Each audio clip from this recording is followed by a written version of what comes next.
नमस्ते साथीहरु, तपाईहरुलाई स्वागत छ फेरि पनि सजिलो किचन च्यानलको अर्को एउटा भिडियोमा।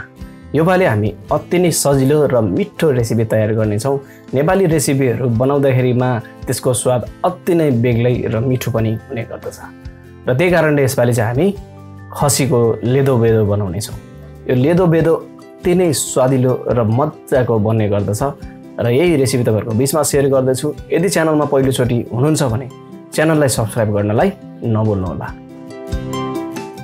जसको लागि चाहिँ मैले ल्वाङ, सुकमेल, मरिच, दालचिनी, स्टार फूल, अलैची, सुठो, जावित्री, जीरा र धनिया केही मसलाहरू लिएको छु। यो मसलालाई सिलौटोमा हामीले सुरुमा त पिस्नु पर्छ। जसको लागि अलिकति दालचिनी, स्टार फूल, मरिच, ल्वाङ, सुकमेल र अलैची राखेर अब हामी पिस्ने छौं।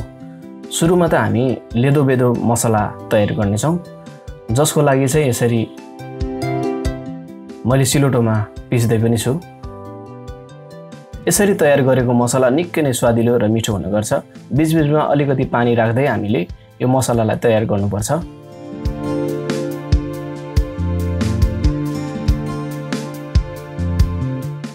पानी राख्दै भिजाएर तयार गरेर सिलौटोमा पिसेको मसला अति नै स्वादिलो हुने गर्दछ र जुन लेदो बेदो बनाउनको लागि अति नै उपयोगी पनि रहने गर्दछ। मसलालाई राम्ररी मिक्स गर्दै यसरी पिस्दै पनि जानुपर्छ। अब यो गरम मसला चाहिँ तयार हुन थालेको छ। यसमा अलिकति सिङ्गो धनिया, जीरा र पानी यसरी राख्ने। अब यसलाई पनि मज्जाले पिस्नुपर्छ।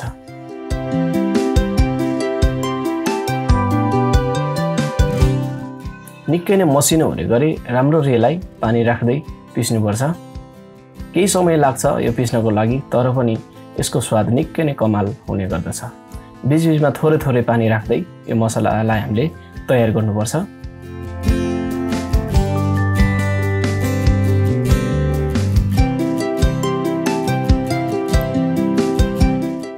र आवश्यकता अनुसार पानी राख्दै अझै पनि यसलाई मिक्स गर्ने। यतिको भएपछि हाम्रो मसला तयार भएको छ। अब यसलाई मैले यसरी निकालेँ।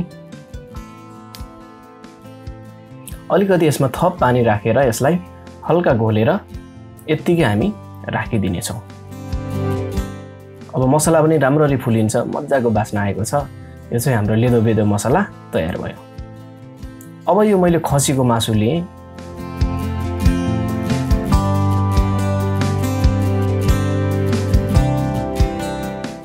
आफूलाई चाहिने साइजमा यसरी मासुलाई तयार गर्ने। यसपालि यो तनहुको गाउँबाट लिएर आएको खसीको मासु हो।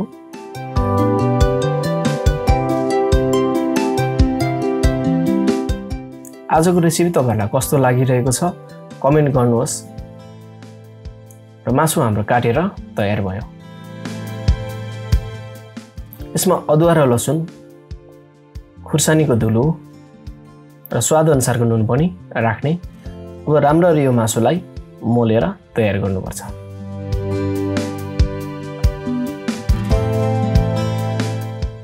मासु हाम्रो राम्ररी मोलिसकेको छ। अब यसलाई हामी आधा घण्टा जति यतिकै एक साइडमा राखिदिने छौं।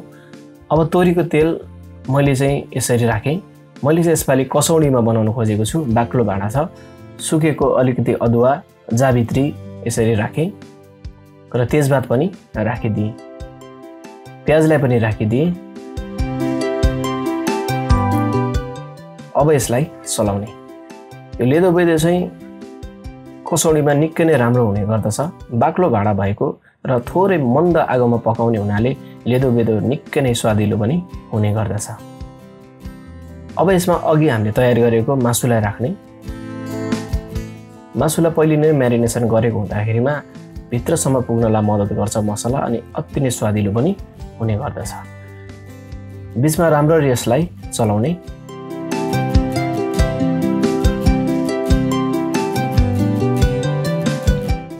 यसलाई बीचबीचमा चलाउँदै तयार गर्नुपर्छ। त्यसपछि यसलाई हामी छोपेर पकाउने छौं।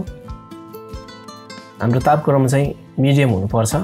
हाई फ्लेममा हामी पकाउँदैनौं। अलिकति बेसार राख्ने। अब यसरी मिलाएर चलाइदिने।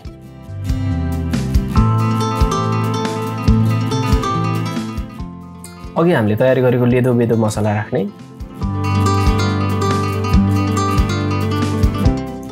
सबै मसला राखेपछि यो मासुमा राम्ररी मसलालाई मिलाउने।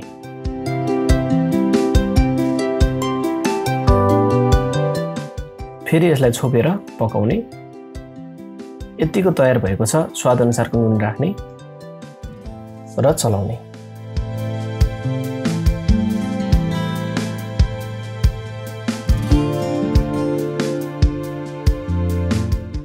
फेरि पनि यसलाई छोप्ने र पकाउने। यो लेदो बेदो मासु चाहिँ छोप्दै मसलालाई तयार गर्दै पकाउनु पर्छ। अब टमाटरलाई राख्ने र यसलाई पनि मिलाएर चलाइदिने।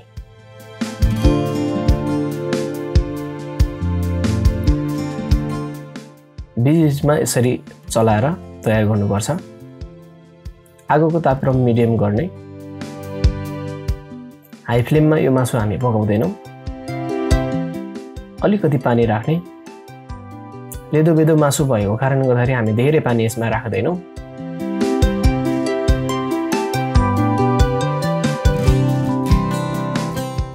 र फेरि पनि यसलाई छोपेर पकाउने। बीचमा यसलाई चलाउने। अब जायफललाई यसरी घोटेर राखिदिने। यसले गर्दाखेरि हाम्रो मासुमा निकै नै मिठो बास्ना हुने गर्दछ। मलाई चाहिँ जायफल राखेको अति नै मन पनि पर्ने गर्दछ। तपाईहरुले सोशल मिडिया फेसबुक इन्स्टाग्राम तपाईले फलो गर्न सक्नुहुन्छ र यसरी चलाउने। अति नै स्वादिलो मिठो प्रकारको बास्ना आइ पनि रहेको छ। हाम्रो तेल माथि माथि आएको छ। यसको मतलब हाम्रो मसला पनि पाक्यो र मासु पनि हाम्रो तयार भइसकेको छ। यसमा एउटा जति मैले अगुबरे खुर्सानी पनि राखेँ। यसरी राख्दाखेरिमा अति नै मिठो खालको अझै बास्ना फरक तरिकाले आउने गर्दछ। तर यो अगुबरे खुर्सानी अप्सनल हो। राख्दा पनि भयो नराख्दा पनि भयो। फेरि पनि यसलाई छोपेर पकाउने र अब यसलाई निकाल्ने। यतिको मात्रामा हाम्रो मासु तयार भएको छ र चलाउने।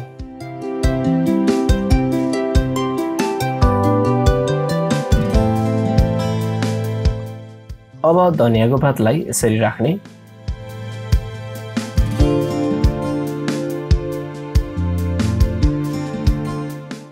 राम्ररी यसलाई पनि चलाउने अनि मजाले मिक्स गरिदिने।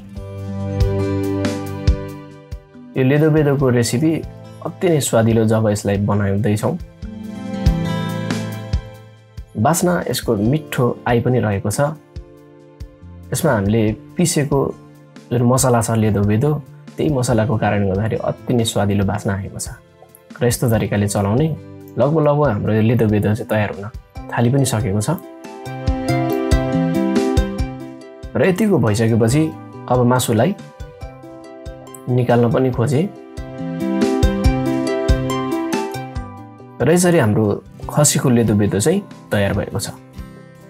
अब मैले यो मासुलाई यसरी सर्भ गर्न खोजी पनि रहेँ।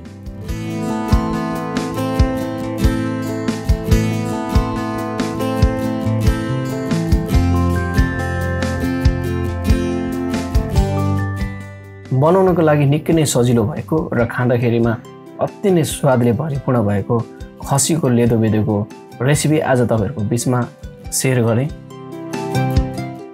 जब यसलाई बनाएर खाइयो स्वाद निकै नै कमालको भएको थियो।